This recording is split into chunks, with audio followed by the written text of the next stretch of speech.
Assalamualaikum warahmatullahi wabarakatuh. Bismillahirrahmanirrahim. Alhamdulillahirabbil alamin. Wabihi nasta'in ala umurid dunya waddin. Wassalatu wassalamu ala asyrafil anbiya'i wal mursalin Sayyidina Muhammad wa ala alihi wa sahbihi ajma'in. Rabbi syrah li sadri wa yassir li amri wahlul 'uqdatam min lisani yafqahu qawli. Amma ba'du. Sahabat beriman yang dirahmati Allah, syukur alhamdulillah kita masih bisa berjumpa lagi di channel Berkah 3 Menit dalam keadaan sehat walafiat.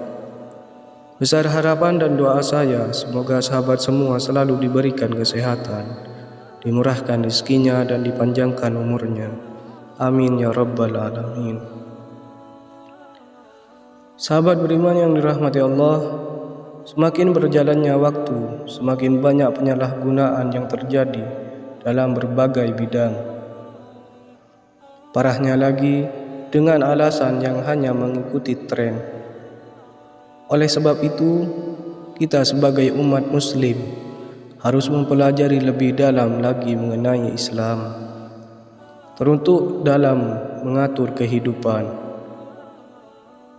supaya mengetahui mana yang salah dan mana yang benar. Ekonomi ialah salah satu tindakan yang penting dalam mengatur kehidupan kita. Dengan adanya ekonomi, hidup kita menjadi lebih mudah dan teratur. Salah satu kegiatan ekonomi yang sering kita perhatikan dan lakukan ialah jual beli. Dalam bahasa Arab, jual beli disebut al-ba'i dengan arti tukar menukar barang.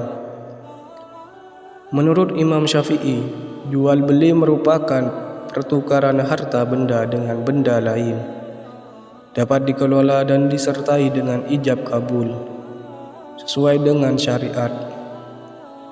Hukum asal jual beli adalah mubah menurut Al-Quran, Sunnah, dan ijma' para ulama. Untuk mendatangkan keberkahan dalam kegiatan jual beli, kita harus mengetahui dan menerapkan rukun dan syaratnya terlebih dahulu, khususnya di zaman yang dinamis ini agar tidak salah kaprah dalam menjalani. Akan tetapi banyak dari kita yang hanya ingin melalui cara instan seperti transaksi-transaksi ilegal. Sahabat beriman yang dirahmati Allah, transaksi jual beli dikatakan dilarang karena tidak memenuhi rukun dan syarat dari jual beli. Yang pertama yaitu maisir. Maisir adalah permainan yang sering kita temui, bermula dari hanya ingin ikut-ikutan tanpa tahu halal atau haram, sehingga terjerumus berbuat hal haram ini. Syarat permainan ini dilakukan dengan adanya taruhan dan sudah disepakati bahwa si pemenang akan mendapatkan keuntungan yang diberikan oleh pihak yang kalah. Contohnya permainan ini adalah undian, bertaruh dengan uang, dan masih ada banyak lagi. Yang kedua yaitu gharar. Sahabat beriman yang dirahmati Allah, tahukah Anda apa itu gharar?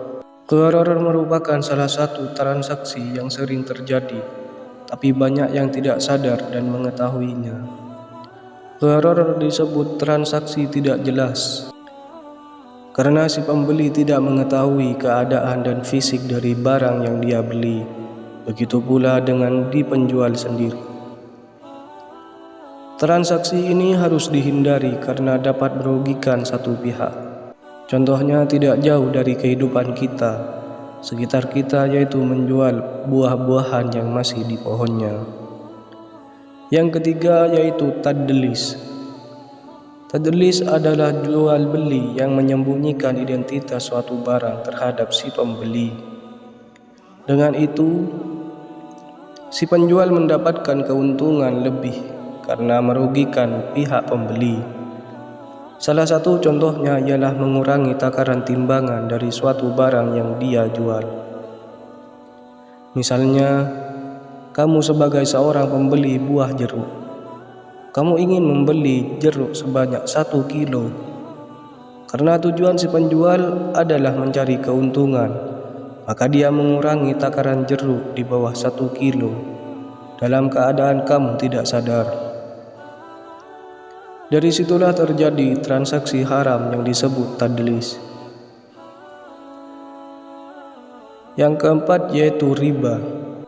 Sahabat beriman yang dirahmati Allah, riba merupakan hal yang sangat sering kita jumpai.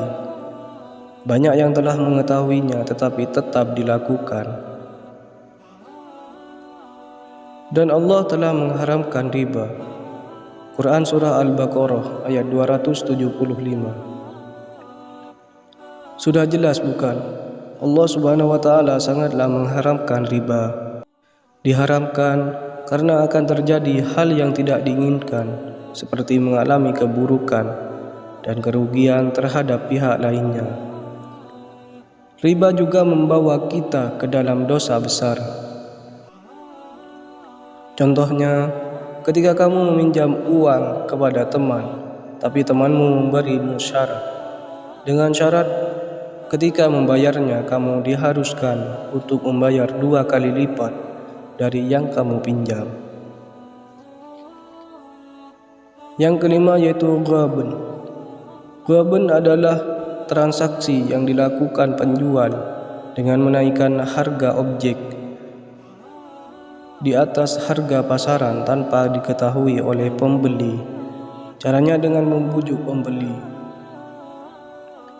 Penjual membujuk pembeli dengan mengatakan bahwa barangnya langka, atau dengan pembawaan kata-kata yang baik sehingga pembeli mempercayainya. Sebagai umat muslim, kita harus cermat untuk memilih atau membeli barang, supaya tidak ada pihak yang dirugikan karena transaksi ini. Transaksi-transaksi terlarang ini sangat sering kita jumpai saat ini, mau itu di kehidupan langsung ataupun di kehidupan dunia maya. Oleh karena itu, Allah Subhanahu wa Ta'ala memerintahkan kita untuk menjauhinya. Mengapa demikian? Karena banyak dari tindakan-tindakan tersebut menimbulkan kerugian kepada pihak lainnya. Ada beberapa ulama juga yang mengeluarkan dalil untuk membuktikan terlarangnya transaksi-transaksi itu. Allah Subhanahu wa Ta'ala telah memerintahkan kepada kita untuk selalu melakukan hal-hal yang diperintahkan dan menjauhi segala larangannya. Semoga kita dijauhi dari segala hal tersebut dan semoga bermanfaat. Amin ya rabbal alamin. Sahabat beriman yang dirahmati Allah, demikian kajian Islam yang dapat saya sampaikan pada kesempatan kali ini. Semoga dapat bermanfaat bagi kita semua. Lebih dan kurangnya mohon dimaafkan. Yang benar datangnya atas bimbingan Allah Subhanahu wa Ta'ala yang maha benar, dan yang salah, khilaf ataupun keliru, itu datangnya dari saya pribadi sebagai manusia biasa yang tidak pernah luput dari salah, khilaf dan dosa. Syukran katsir. Wassalamualaikum warahmatullahi wabarakatuh.